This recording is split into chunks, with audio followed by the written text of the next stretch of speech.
Let's get into the most theologically rich verse of this classic Christmas carol, which often confused me when I sang it in my young years.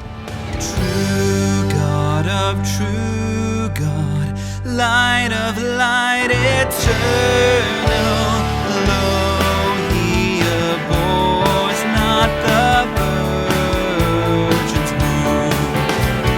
Son of the Father, begotten, not created. No. This is some deep stuff, and let me do my best to try and explain it so we can worship together today. True God of true God is a phrase that comes from the Nicene Creed, a famous statement of faith from the 4th century. It means that Jesus is not half a God or a man who became God, but he is the true God, who came from the true God in God the Father. It's an essential belief in Christianity, the Trinity, that God is one, but in three persons, Father, Son, and Spirit.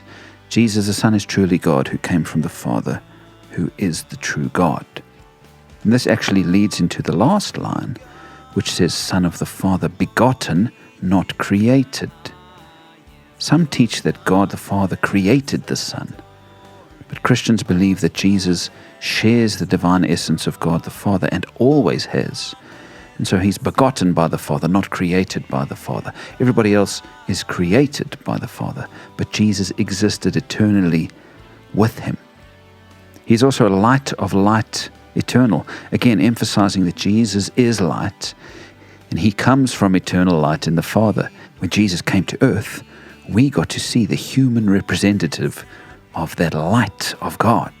And lastly, that line, lo, he abhors not the virgin's womb, was one that puzzled me.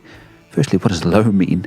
Well, it means look or behold, to draw attention to something.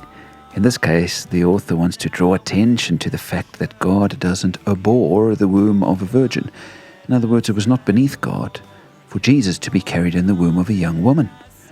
Some would say that God would never unite with humanity in this way, but the truth is that he didn't disdain humanity. He actually allowed humans to be part of his redemption story in this way. It's all quite wordy, but in the end, this verse is meant to lead us to worship.